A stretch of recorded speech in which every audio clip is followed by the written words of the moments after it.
Yeah, I've never given a presentation. Oh, how did I get that thing? Is that red line gonna stay there? Yeah, is that a Okay. problem? No, Okay. that's what I was hoping. Yeah, I've never given a presentation about what we do at the taxation department, so I kind of threw this together, not knowing what y'all knew and didn't know. But a brief intro. That's a map of the state of Oregon, or wait, no, that's Lane County. Sorry. Cartography, y'all probably know by now. We, I don't know where I got this definition, but the art and science of graphically representing a geographic area or a spatial phenomenon, usually on a flat surface, such as a map or a chart. But I guess it could be on a globe too. The cadaster is the comprehensive register of meets and bounds descriptions for real property within any municipality. In this case, it's the county. And it includes details about ownership. The tenure in this case means like the ownership history, the precise location, dimensions and area, some cultivations, and lots of stuff. Value is important. That's kind of the main goal because, well, we'll get to that part later, but the cadastral map then is just a representation of ownership of those land parcels, and it can show minimal detail, or it can show a lot of detail. Some maps have structures on them, like the building footprints, or survey information, dimensions. These are pictures of historic, well, cadastral maps through time, and it started a long time ago, people wanting to mark out what property they thought they owned or what property they were paying taxes on. And then the one to the right is a current view where I think there's building footprints on there over an aerial photo, and I think that just helps with valuation and stuff. Yeah, so what do we do at Lane County Assessment and Taxation? We assess real property values in order to calculate property taxes, and then we collect and distribute those tax dollars back to the districts, schools, fire districts, cities. And we manage special assessment programs. And then, so the cartographers are in charge of processing any property change documents that come in. And, you know, I wasn't that familiar with these before I started working there, so I don't expect anyone else to be. But we see lot line adjustments where if two neighbors want to adjust their fence line, or maybe they've built a structure that goes into their neighbor's property and they need to adjust the property, we fix that to reflect ownership and adjust the valuations.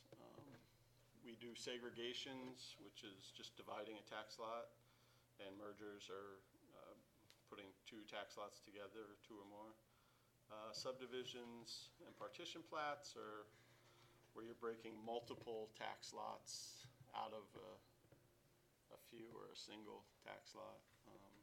And then we do road dedications and vacations. So putting in a new road, or maybe there was a dedicated road that was never built, and so they vacate it, in which case it goes back into the property, the adjacent properties.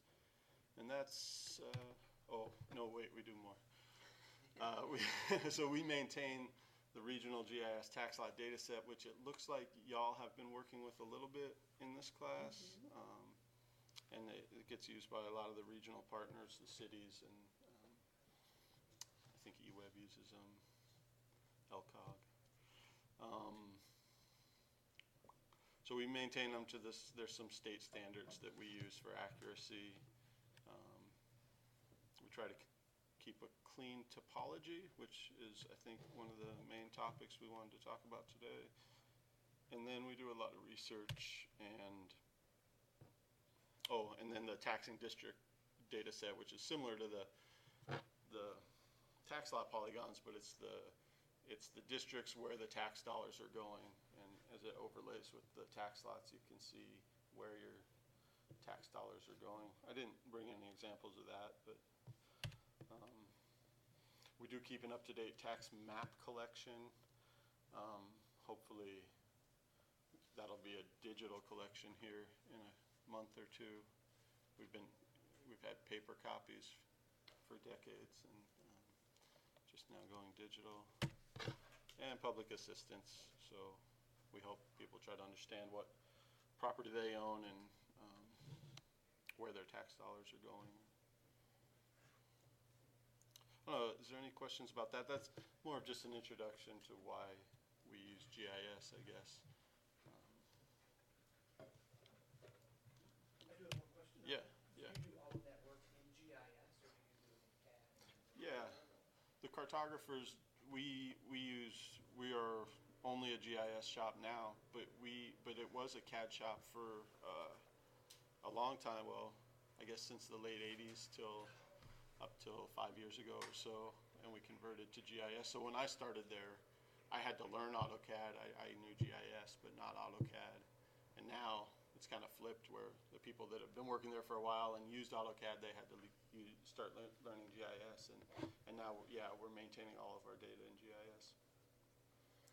We do get, there's other departments or cities or surveyors that use AutoCAD, and so they send us files that are CAD files that we import into the GIS. So we interact a little bit with AutoCAD, but not nearly as much as we used to.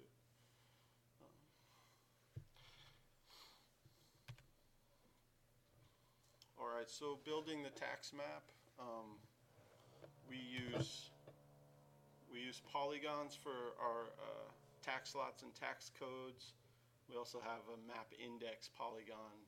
We're not going to talk so much about that today. It's a little redundant, but then we put the lines over the top of the polygons. Did that show up there? Yeah. So there's the line work, which sits over the edges of the polygons, and that's where the topology comes in. Is that we have rules that the lines and the edges of the polygons basically have to be coincident. So anywhere there's a vertex, there needs to be one in both, or that you can see those curves have to line up exactly. So we use tax lot lines, reference lines, cartographic lines, and then there's the map annotation, which is basically what's conveying the information on the map. Lots of unique numbers. There's bearing and distance, which we're going to talk about a little bit. These properties probably aren't, because they're in a subdivision, but most properties are described by meets and bounds, which means they start at a point and traverse by calling out a bearing and a distance to another point until they get back to the point of beginning. And we'll look at that a little bit more. And then there's kind of the finished product, which is not by any means a very aesthetic map. It's kind of the bare bones basic information you need. We're not going to put on a hillshade or an aerial photo or something, but it's conveying the information I guess it needs to in order to identify the parcel. That's the tax map. Okay, so we talked a little bit about Geodatabase topology, which was, wait, let me go back here. So the rules that we set up that make it so that these lines and these polygons are coincident, I guess is what we're talking about. So the definition Topology is the arrangement that defines how point, line, and polygon features share coincident geometry. And I guess that's not super straightforward, but basically it's the rules that ensure data consistency and uniformity. So when you're editing your data, you could go in and change a lot of things and not realize that they're not editing together, or that you've moved a line without moving the polygon, and so you go back and run the rules over the top of them, and it'll show you where the areas are that the rules are broken. These are the rules that we're talking about. Well, the rules that we've set up. Here's this poster. I guess Lynn, I'll put up somewhere. These are all the topology rules that you can use in ArcGIS. So it's quite a few. We only use a couple. But we're saying that those tax lot lines that we were looking at can't overlap. So you only want one line per segment. They can't self-overlap, which is kind of redundant, but basically the same line can't go back over the top of itself. Must not have dangles, just means that you'll never have the end of a line hanging out there. It'll always connect back to another line. So if we look back at this slide, you can see all those lines, the ends connect into another one. It's almost like one long line. Let's see, angles, and they must be covered by the edge of a polygon, of a tax lot polygon, and that's coming from a different feature set, or feature class. The rules that we have set up on the polygons are that they can't overlap, and yeah, it shows a little example there of some overlapping polygons. They cannot have gaps, so no holes in the data set. The county from the whole county boundary should be covered by at least just one polygon. No holes. And again, the boundary must be covered by a tax lot line, which is kind of redundant to the last one of the tax lot lines, but it's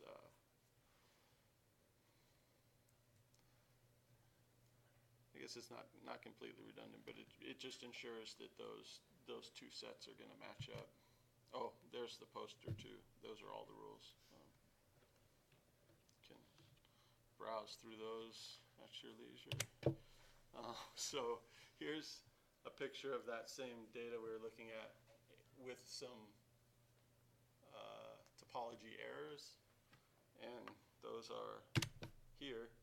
We've got a dangle where that line doesn't connect all the way to the other one, and then the gap where there's a hole in the data, and then an overlap where the two polygons are overlapping each other. This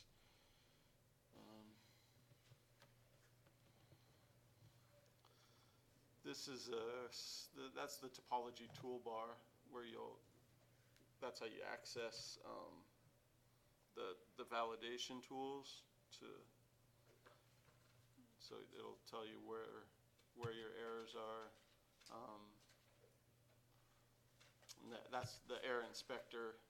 After you run topology, will give you a detailed report of which feature class is being violated, well, which feature classes are affected, and then what rule is being violated. Oh, here's the rule in the front. Must not have dangles, and that's with the tax lot lines feature class. So that's up here. The gap in the tax lots, and then the overlaps and the boundaries aren't covered by tax lot lines. So that's just that's what the error inspector looks like. That was pretty fast run through topology.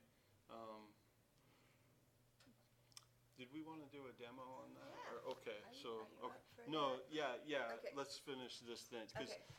I think that'll be a lot clearer if we just run through it in the GIS. So map topology is a little bit different. It's setting up topology in your MXD so that you can edit the features together. In this case, I was running out of time, so I just grabbed this from the SRI. It looks like they have a forest boundary that is coincident with a streamline, which is also coincident with the, well, there's a post-fire forest and an old-growth forest border. And it looks like there's a hiking trail and a streamline. So those boundaries are supposed to be coincident. And so you want to edit them together, and you use the map topology tools to accomplish that. There's the topology toolbar again, and you set it up. You set up the topology by selecting the layers you want to participate, and then you see this this little editing tool. It looks a lot like the editor, the regular editor arrow, but it has that topology in the background, and that's the one that'll that you can move multiple features together, which is down in these slides below. You can see that I just grabbed this vertice and moved it up here, and it edited all three of those polygons and all three of those lines at the same time. That can be pretty efficient when you're doing a lot of editing. And then you can do the regular editing features like inserting vertex and changing segments and stuff like that. Oh yeah, I guess that was it for the map topology. Again, hopefully it'll be clear in the demo, but this is the quadrant bearing system, which is represented in degrees, minutes, and seconds. This is what we use, and what surveyors use to describe properties. It's called meets and bounds, or bearing and distance, where they'll use one of these. Say, a line going up at 45 degrees here is going northwest. 45 degrees, 0 minutes, and 0 seconds. Anything in this quadrant here, any line that's going through this quadrant is going to be going northwest, and that's how it's annotated. This quadrant, northeast, obviously, and southwest and southeast. So you can see this line, this is the same line that's just cutting diagonally through here, and it can be represented as either going northwest or southeast, but it's the same line. Due north is going to be all zeros, or due south, and then it's 90 degrees for east and west. This is important to understand if you're going to be doing Cogo, if you're going to Cogo in a traverse and use the quadrant bearing system. Does this kind of make sense? So you don't have to do negatives or anything. It's just the cardinal direction, and then from 0 to 90. That's right. Okay. Yeah. Okay. Yeah. I think it's the most straightforward way to. That's a lot draw easier than something out. Price's. She was doing everything 0 on the east 90, and then going around 360. counterclockwise. Yeah. Yeah, and it gives you the option to do that. Yeah, this makes sense. Yeah. And so the way you set that up is in your editor options, and you have to change your direction type to quadrant bearing, and then the units you want are degrees, minutes, seconds. this is the Cogo toolbar, and then the traverse button gives you the dialog box to start entering in that data. And we'll look at that. Oh, look at that, the end. I did not Cogo that in. But yeah, so sorry to just fly through all that stuff. It's a lot of stuff. Do y'all have any questions right away, or do you want to look at it in GIS? That might be. Yeah. Yeah. When do you Cogo in items versus in some other way? Oh, yeah, that's a good point. So we let's go back to this slide. These property change documents that we get. Oh, that's kind of small up there, but these will have a property description, and I didn't bring any examples of that, but basically it'll usually run out a meets and bounds description that we have to traverse or Cogo in order to see what it draws out. There are instances though where maybe you'll Cogo in part of it, and you know that there's lines that connect from one point to another. You don't have to necessarily Cogo those in. We get descriptions that say the east half of this lot, and so there's no information to Cogo in, but we just measure where's half, and then it's going to be the east half. They're talking about the east half of it. I'd say, yeah, I don't know, maybe half of the time we use the Cogo. We use it a lot, but it's a really nice tool when you have a description like that. Anything that's been surveyed should have a meets and bounds description. And speaking of surveys, this was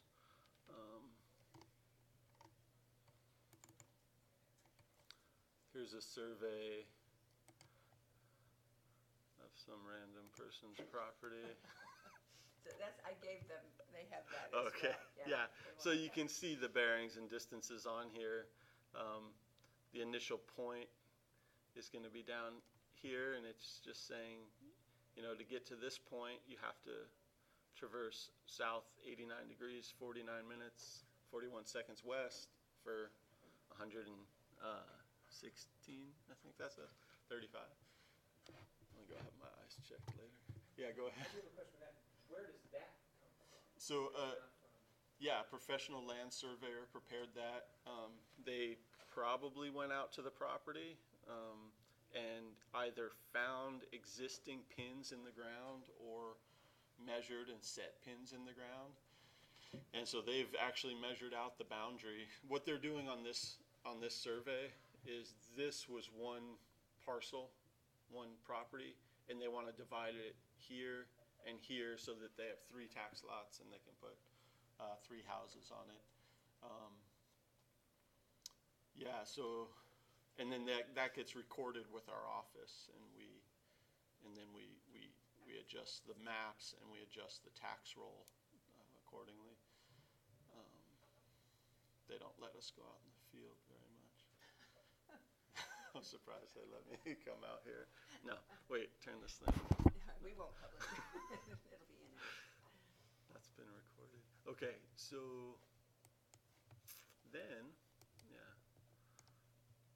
Is it time to turn this off yet? No, we're just gonna let it run. Okay. Let it run through your demo if you don't mind. Super. I know, I'm sorry about the line. Oh yeah, no, that's fine. So let's see. Yeah, let's look at this MXD. I think. Yeah.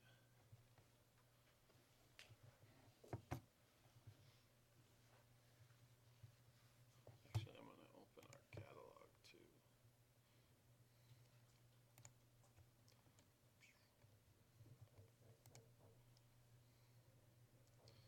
So we have an exercise for you to do this week that involves that tax lot, where I gave you the subdivided tax lot, and you need to add the new divisions with the topology rules. So that's kind of what they're work on later. Okay, so, you might wanna use this data, just because I corrected it Okay, for that line work. We end up adjusting, the properties have been, surveyed since before Oregon became a state. I mean, there's some really old stuff out there, and they were pulling like literally pulling chains with links across miles, trying to figure out how, to measure something in space, and so the property descriptions don't always fit together like you think they would. You think these would all fit together like a puzzle, and they don't. So we end up adjusting and proportioning error, and so it's really just a representation, and it's not really of survey quality. And so to get this to match the survey, I did do some adjustments on it, but I'll copy that over. okay, that'd be great. Oops. Yeah, this is the lot we were just looking at on the survey, right in the middle here. I could turn off those labels, I think.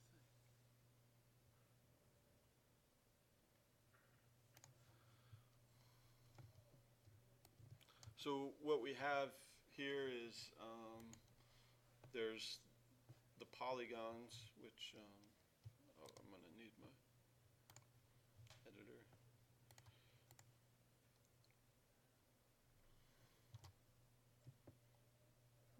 You all have worked with polygons and line data all year, right? So there's, see, these are all their own separate polygons, and then we have the lines over the top of them. So there's a line segment. Oops. Wow, That was a, cool. That was my copy paste. I was sending people emails this morning. whoops. I didn't know it would do that. Yeah, I It's didn't really- Yeah, you gotta be careful what you paste. And, That's right. So, yeah, there's the line work. Yeah. Do you convert your polygon to a polyline and the lines if you don't count it? We can, usually we do them well, yeah, we use line work a lot. And so, there's ways to build, I don't know about convert, but to build like this polygon whoops, I'll just move it out of the way, from this line work. So, yeah, I mean, sometimes it's tedious and we're snapping all these vertices, but there's tools that you can use to build from the line work. Generally, we're kind of working a little more controlled than that, but that is a really good tool. Like if there's a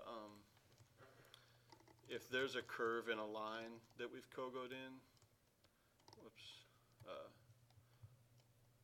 and if we didn't have this in here yet, Oh, yeah. it's kind of difficult to, there's only one, this is a true curve, so there's no vertices in it. So getting this edge of the polygon to match that line exactly can be a little challenging. They did just introduce a new tool in 10.2 that lets you snap that edge. Where is it? It might be in advanced editing.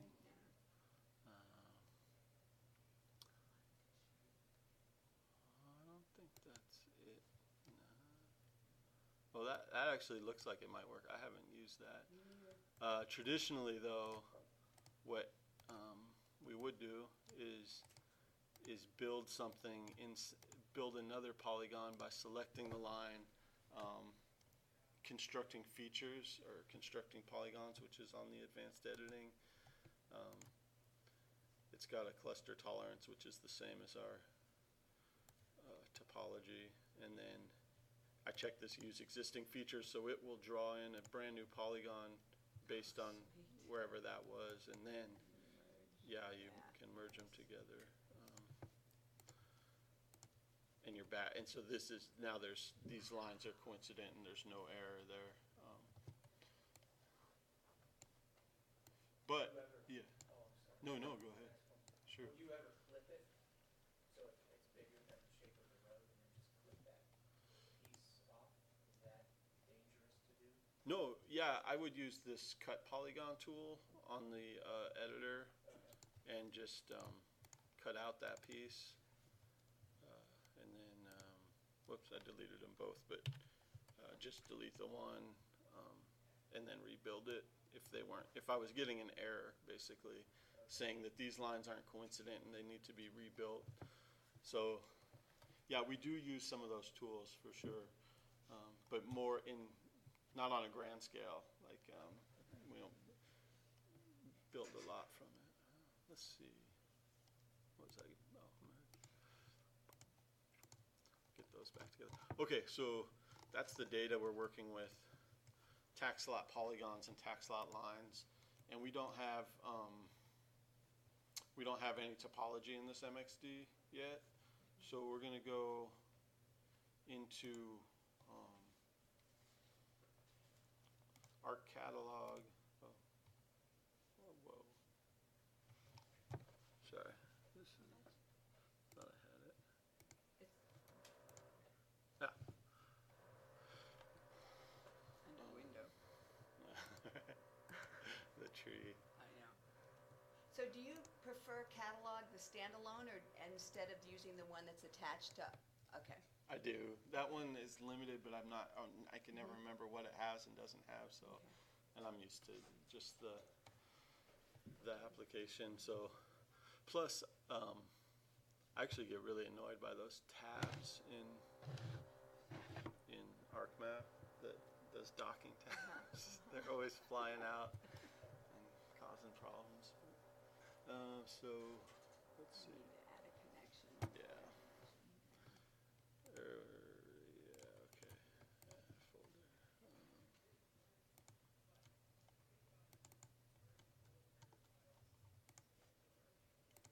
So I've got this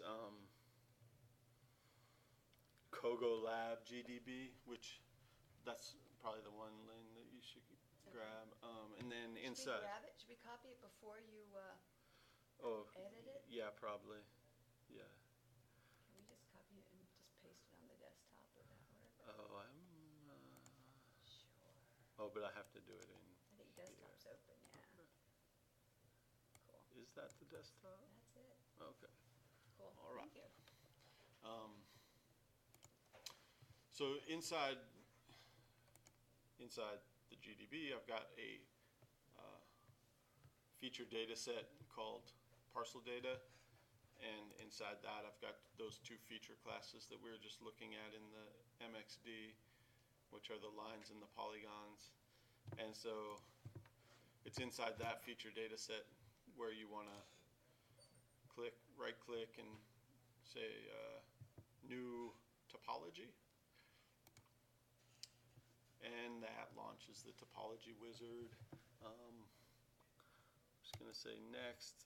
I'm going to leave this cluster tolerance. That's not the one. We use 0.002, but I think it's saying that this is the minimum that we can use. That's, I don't know how important the cluster tolerance is. Basically, it's how far features have to be from each other to be considered coincident. So I think it's kind of like the resolution grid that's underneath all the data, and it's saying if they're within 0.003 feet, we're just going to call them coincident. They're going to, and the topology will handle that. It snaps them together. So we're going to select both of those feature classes to participate in the topology. I am just going to leave all this alone because I didn't look at it. I think these are ranked 1. I'm not sure what the ranking does. higher rank, the less the features will move. Okay, so it sounds like when the topology is saying that features are coincident, the ranking will determine which feature stays in its place and which one moves. So this, I think having them ranked together, they'll both move and meet middle-ish. And then this is where we add our topology rules that we had been talking about. The first feature class is the tax lot lines. These are all the rules. We said before, I think, that we didn't want to have any that overlapped each other. So I'm going to choose that, hit OK, add another rule.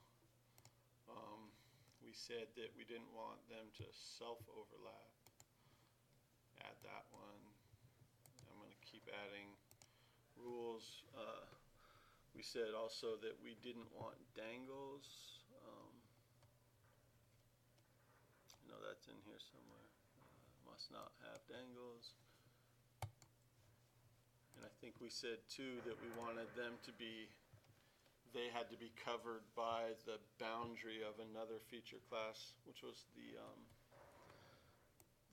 polygon. So must be covered by boundary of, and then it chose for us the tax lot polygons.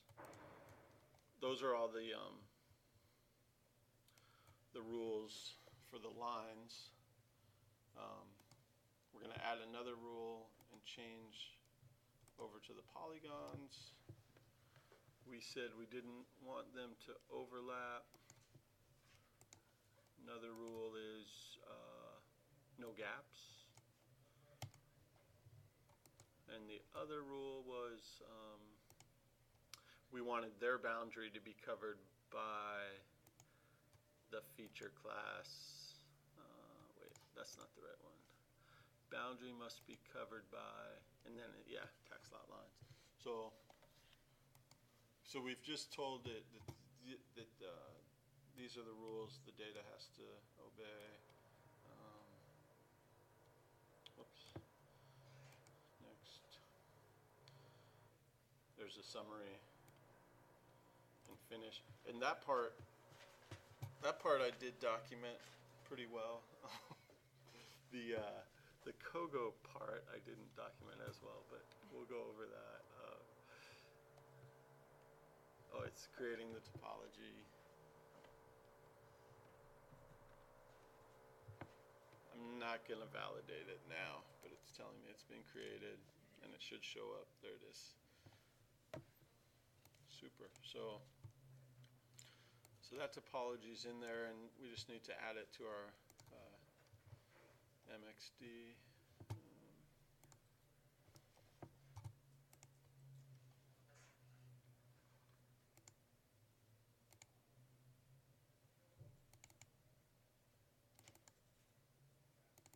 There it is.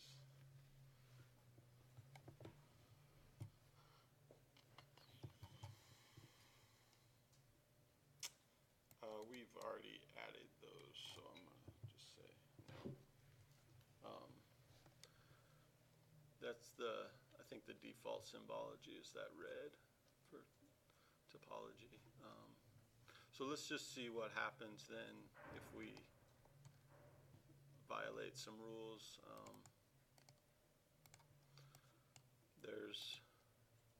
I did an overlap. I wanted to do a gap. Oh, I see. That was the line. There's a gap. And then I'm going to just put in a random tax lot line that's not, so this is not covered by the boundary of a polygon, and it's also got two dangles that don't connect to another line. I'll put in a second tax lot line over the top of part of that one too, and see what happens.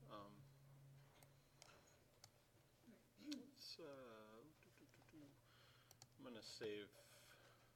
Well, maybe I don't need to save edits. Try save edits.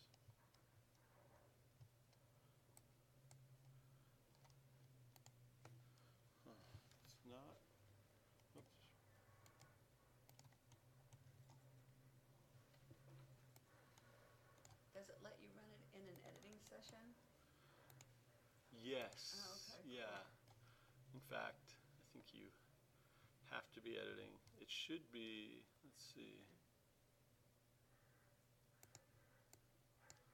Not sure why it didn't come up. Let me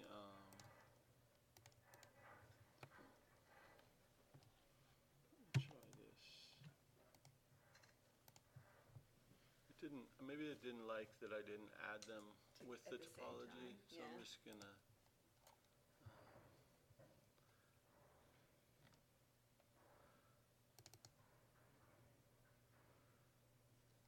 say yes there. Okay. Oh, we got some new symbology.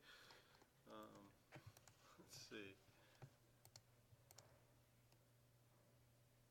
It may be that I had started my edit session before I brought in the topology, so that might have been the problem there.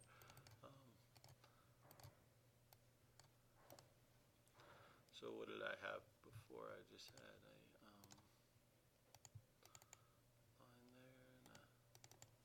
line there. Okay, so we've obviously got some stuff wrong here. Where's my editor? Yeah.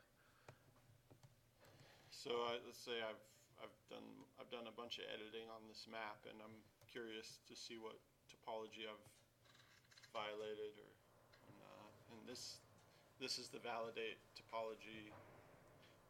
Well, there's 3 of them. You can validate in a specific area or the current extent. I thought there used to be 3 of them. You used to be able to do the whole data set, but I'm just going to do current extent. And here's the error inspector we looked at before. Hit the search now button, and it's telling me I've got 7 errors. And it's also showing me in this red symbology where the errors are.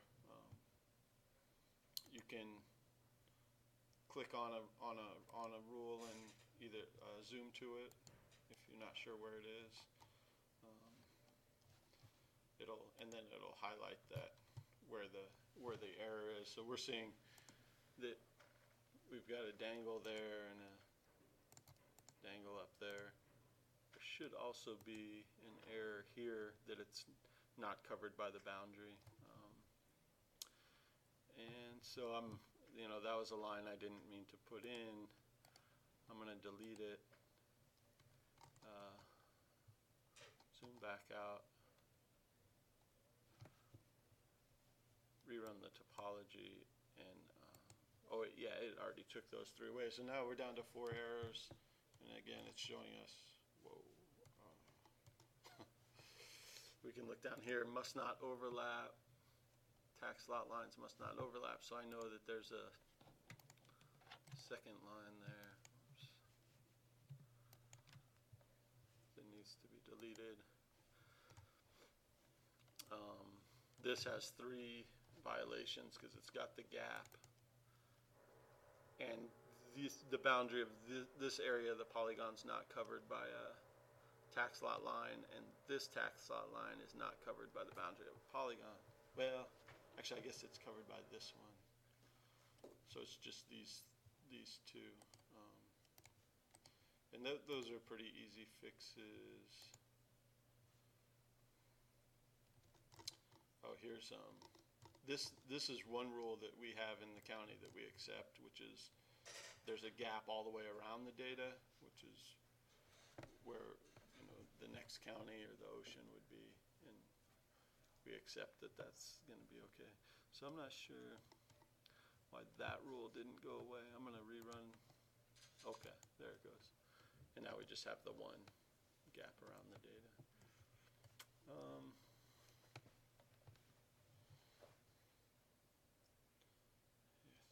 Well, we might keep the topology toolbar around just in case. We'll get rid of our inspector window. So here's the parcel we were looking at.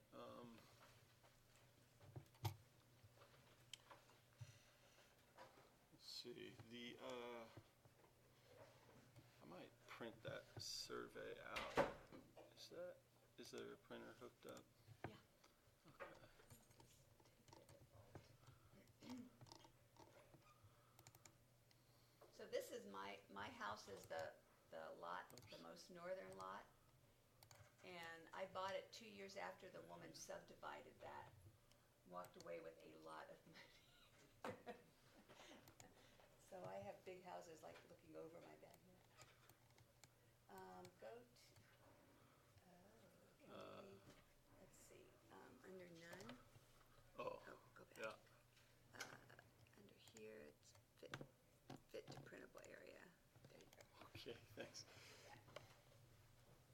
So that's the survey we're going to use to Cogo in those new lines there.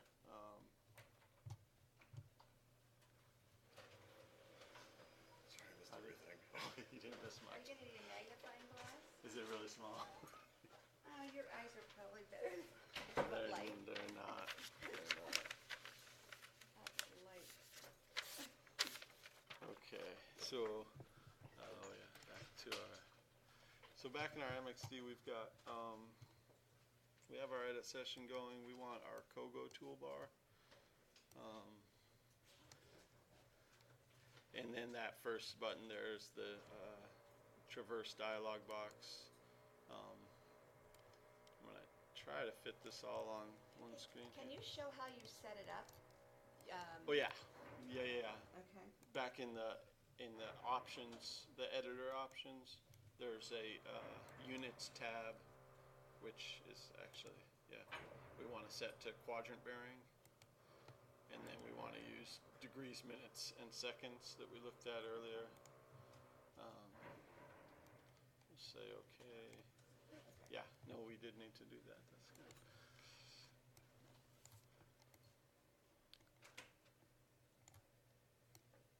Okay, so it lets us choose the data we want to Cogo in. We're just going to use these tax lot lines and grab our start arrow, and the initial point is going to be the southeast corner of the tax lot. It doesn't have to be, but just for ease. That's split now, and so when I'm looking at this, is that what the split? Is that the survey? Yeah. Yeah. So this is, Yeah, he's clicking right there to start,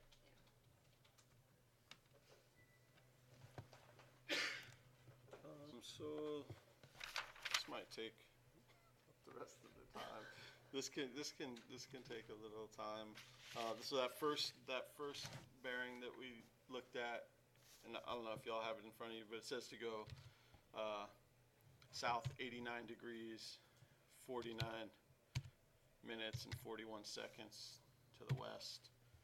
And so I put that in my direction, and the distance it's calling is 116.35 feet, and it shoots my line over there. We'll talk about the rotation issue in a second, why it's not lining up there. The next call is a curve, so we have to change from our distance and direction into our curve attributes, which look like they're all set up correctly, except for we're turning to the right, and tells us a radius of 177.65. The chord, which is a straight line from the beginning to the end of the curve, not following the curve. And then the chord direction, which is north 14 degrees, 21 minutes, and 49 seconds east. So we should be able to add that to our traverse, and it's put that curve in for us. The rest are straight lines, so we'll go back to direction and distance and just try to Cogo those in a little faster. The first call is 5.95 feet, and the next two are at the same bearing, things, so I'm just gonna change the distance and add them to our traverse. Oops.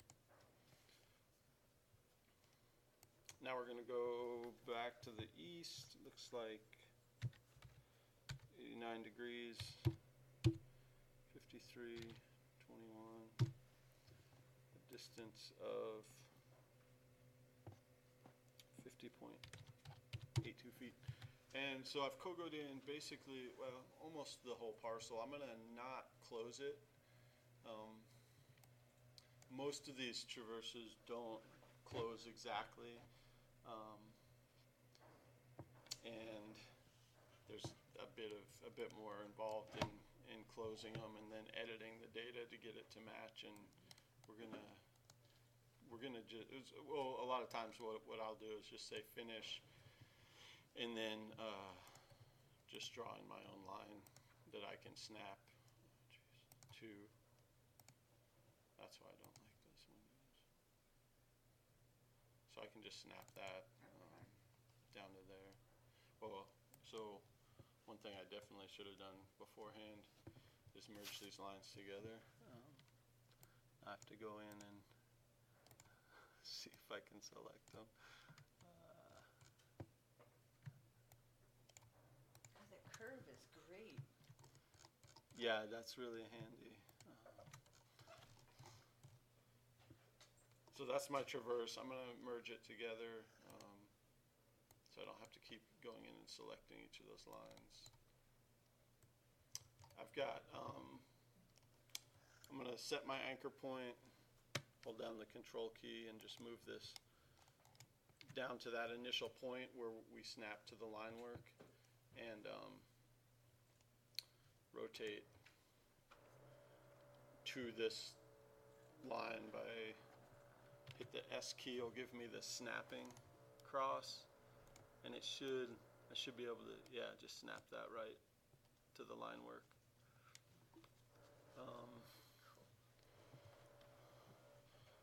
So I do have, usually we don't Cogo into the lines that we're going to use for our maps.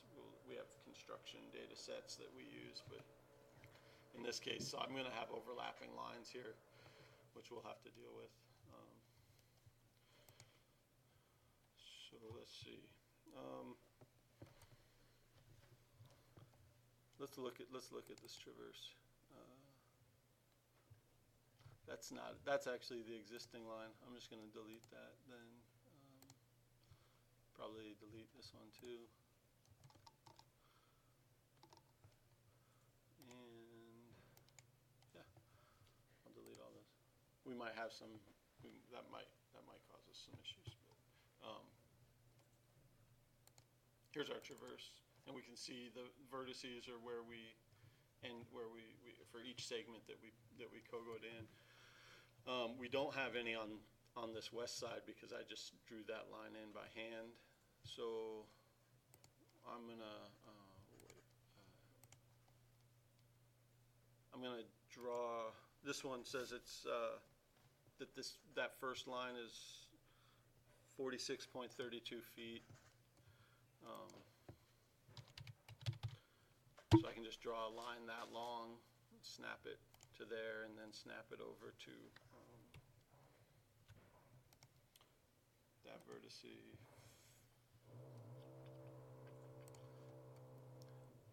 This line is an overlap, so I'm just going to delete that from my attribute window. And then I'll just do that again for the next line, which was 56.75 feet. And then if I hit the V key, it'll show me all the vertices so I can find the one I want.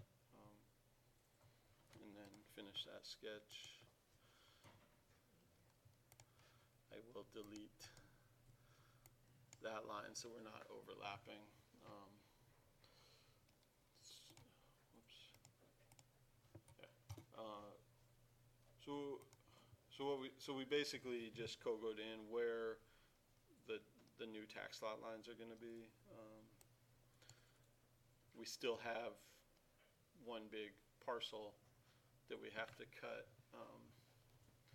I'm gonna split it or cut it with this cut polygon tool. And just snap to the ends of these lines. Once you have all the vertices in, it's real easy to then go in and edit it because you're gonna snap to it. Now we have 3 distinct parcels, yes. How did you do the rotate part again? Okay, The whole thing so that it snaps into place? yeah, I'll just, let's just say this was hanging out here, unrotated. So this is a little extreme, but when we Cogo something in, we're using, it's not corrected for our projection, and so it comes in at an angle, not this extreme, but close to, because we're off. We're using the state plane projection, and we're off in the western part of the state, and the curvature of the Earth isn't corrected for. So we get something like that. I think if we were in eastern Oregon, we'd get something like that. But Where's your pin tool or your corner pin tool? Your anchor? so I put it down here at Okay. the anchor here, and then the snapping Okay, got it. one up here, and hopefully that didn't mess up our topology. But sometimes if you've had stuff snap to there and move it, it won't snap exactly back. But we're about to find out. I think I'll run topology on what we just did, and it does say we have an error there. So under the error inspector, we're gonna search for that error, and it's telling us lots of stuff here. We must not have dangle. So one of those lines has a dangle in it. The polygon is not covered by the tax lot line. The tax lot line is not covered by the polygon, and then the same error for this other polygon. So yeah, we weren't really planning for that. Let me see. Oh yeah, we have extra vertices. I'll zoom in. Let's see. I'm going to turn off the topology, and I'm going to change the symbology on these lines too, so we can see them a little better. But yeah, we can see there that this didn't quite come together. I don't know if it was when we took it away or when we did it originally, but I can see that that's 0.1 feet, which is, I don't know how many. It's less my than 2 garden bed. inches, I I want think. that. Yeah, you want that? That's an inch and a half. Yeah. So let's just say we're gonna give that to Lynn. We're gonna move her property out to the road there. We'll have to. The topology can put in some weird things. It'll put in vertices where it thinks they're supposed to go, and so if you go back in to correct them, you have to delete it. There's the features. Okay, let's run it again. Okay, no errors. Now that's clean. Good. That wasn't too bad. So there's the new configuration. You have 3 parcels instead of 1. I know we went through that really fast, but are there any questions? That's great. And we have it on video, so we can see that we I don't don't know up if into pieces and, It might not be any clearer, I but don't know. Pretty good.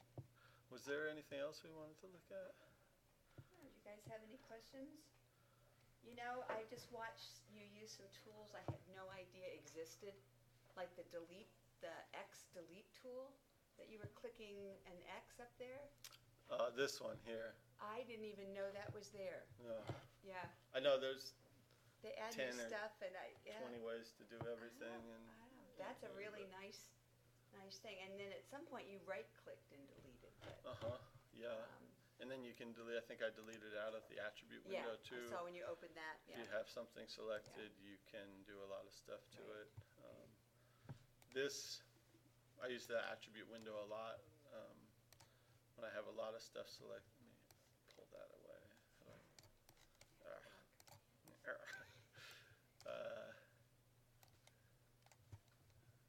Yeah, one thing we didn't talk about is all the attributes we have on our data. It's not super important, but it's kind of interesting. But yeah, you can go in. It's kind of like being in the attribute table, just because you can reselect or unselect or select only different portions from inside the attribute window, or you can delete or open up the attribute table if you wanted to see what you had selected.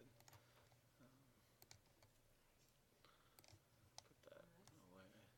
That was perfect. Improper argument. So you guys think you can do that? I think you can. So Okay, you got 10 minutes. You got 10 minutes. And they have till next Tuesday. Great. I'm still not getting Go ahead. the snapping. Oh yeah. Let me just stop this, okay?